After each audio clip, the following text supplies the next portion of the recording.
Saat ini, kita sedang hidup di zaman yang sudah canggih. Semuanya serba teknologi, apa-apa serba mudah. Berkomunikasi dengan orang di berbagai penjuru dunia menjadi lebih gampang. Berbeda dengan zaman dulu, yang semuanya tidak semudah saat ini. Semuanya masih sangat terbatas. Tidak semua orang di zaman dulu memiliki alat-alat seperti handphone, komputer, laptop, dan lain sebagainya. Hanya orang-orang tertentu saja. Berbeda dengan sekarang, hampir semua orang dari berbagai latar belakang dan usia pasti memiliki alat-alat tersebut. Dan hal ini akan memudahkan kehidupan manusia dalam segala hal. Kemudahan dalam mengakses internet yang juga menjadi sebuah alternatif bagi manusia saat ini memberikan dampak yang positif bagi kelangsungan hidup manusia di berbagai aspek. Namun tentunya semua pasti memiliki dampak positif dan juga negatif, sama halnya seperti teknologi. Perkembangannya yang begitu cepat akan membawa perubahan yang sangat besar. Orang-orang lebih sibuk menatap layar handphone dimanapun dan kapanpun, seolah sudah menjadi barang yang melekat dengan kehidupannya. Mulai dari bangun tidur sampai tidur kembali, handphone seolah tidak bisa lepas dari genggaman kita. Karena yaitu tadi, apapun saat ini sudah bisa diakses dari handphone. Sehingga mungkin orang-orang di zaman sekarang akan menganggap handphone adalah alat bantu menjalani kehidupannya, memudahkan segala aktivitas dan kegiatan yang harus dilalui setiap harinya. Tanpa handphone rasanya hidup terasa hampa. Lalu, pernahkah kita bertanya kepada diri kita sendiri, berapa banyak waktu yang kita habiskan ketika kita menggunakan handphone atau laptop kita? Berapa lama kita melihat sosial media hanya untuk sekedar scroll atau melihat postingan kehidupan orang-orang? Apakah pernah terbesit dalam benakmu ketika melihat kehidupan orang lain di sosial media? Kok mereka enak banget ya hidupnya? Bisa makan ini, bisa jalan-jalan ke sana, kemari. Kok hidup kita ya gini-gini aja ya? Orang lain udah pada sukses, udah kerja di tempat impiannya, udah nikah, udah punya anak, dan masih banyak lagi keluh kesah yang lainnya. Hanya karena kita melihat sosial media. Merasa hidup kita tidak berharga, padahal belum tentu orang yang kita lihat bahagia di sosial media juga bahagia di kehidupan aslinya. Akhirnya kita hanya akan menyalahkan keadaan, membandingkan hidup kita dengan orang lain, berusaha mencapai standar kehidupan orang lain, hidup penuh dengan kecemasan dan kekhawatiran, dan stres yang selalu melanda hati dan pikiran. Teknologi sangat berpengaruh besar bagi kehidupan kita dan memberi banyak manfaat. Tapi jangan sampai kita dikontrol oleh teknologi tersebut. Gunakan dan manfaatkan teknologi dengan sangat baik. Dan juga kita harus bijak menggunakan sosial media. Ikuti apa yang akan memberikan manfaat dan hal baik. Tinggalkan sesuatu yang hanya membuatmu merasa insecure. Dan rasa insecure itu sudah tidak bisa dikontrol dan terlalu berlebihan, sehingga akan membuat hidup kamu akan tertekan oleh standar kehidupan orang lain. Sudah saatnya kita untuk mengurangi tingkat stres yang membebankan pikiran dan hati kita. Mari kurangi penggunaan teknologi dengan bijak. Salah satu cara yang bisa kita lakukan agar kita lebih sadar dengan penggunaan teknologi adalah dengan melakukan digital minimalism. Nah, pernahkah teman-teman mendengar istilah digital minimalism? Digital minimalism adalah sebuah filosofi terkait dengan penggunaan teknologi, di mana kita menyingkirkan segala bentuk distraksi dan sesuatu yang dianggap tidak penting dalam kehidupan digital kita.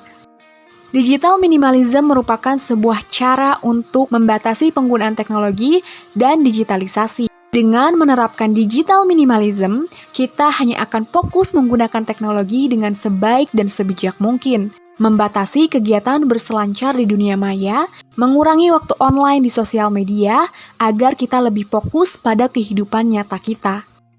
Seseorang yang menerapkan digital minimalism akan berusaha semaksimal mungkin untuk memanfaatkan penggunaan teknologi hanya untuk hal-hal yang bermanfaat dan memberi dampak yang positif bagi kehidupannya. Nah, apa sih tujuan dari digital minimalism ini? Ada beberapa tujuan dari menerapkan digital minimalism. Yang pertama, tujuannya adalah untuk membantu kita agar fokus. Karena semakin canggihnya teknologi, maka semakin mudah pula kita untuk mendapatkan informasi. Dengan memiliki banyak sosial media dan kita tidak membatasi diri kita akan hal tersebut, maka kita akan mudah banyak menerima informasi sehingga kita sulit menyerap mana informasi yang benar atau hanya sekedar informasi yang hoax saja. Hal ini akan membuat kita mudah merasa cemas dan tidak fokus. Nah, sehingga penerapan digital minimalism dalam kehidupan kita akan membuat kita menjadi lebih fokus dan terhindar dari jebakan digitalisasi. Terlalu banyak mendapatkan informasi dari berbagai sumber hanya akan membuat otak kita penuh. Mendapatkan banyak informasi bukannya membuat kita banyak tahu, tapi hanya akan mendistraksi pikiran dan hati kita saja. Sehingga tujuan utama dari menerapkan digital minimalism adalah untuk membantu kita tetap fokus pada apa yang sedang kita lakukan, informasi apa yang ingin kita dapatkan, dan lain sebagainya. Tujuan yang kedua adalah menghindari segala bentuk distraksi. Dengan membatasi waktu online di sosial media dan juga mengurangi penggunaan handphone atau alat-alat elektronik lainnya, kita akan jauh terhindar dari segala bentuk distraksi. Tidak mudah terpengaruh atau ikut-ikutan tren. Karena harus kita ketahui bahwa apa yang kita lihat, apa yang kita dengar secara terus-menerus akan mempengaruhi sudut pandang dan cara pikir kita. So, mulai dari sekarang, bijaklah dalam bersosial media dan batasi waktu kamu dalam penggunaan teknologi.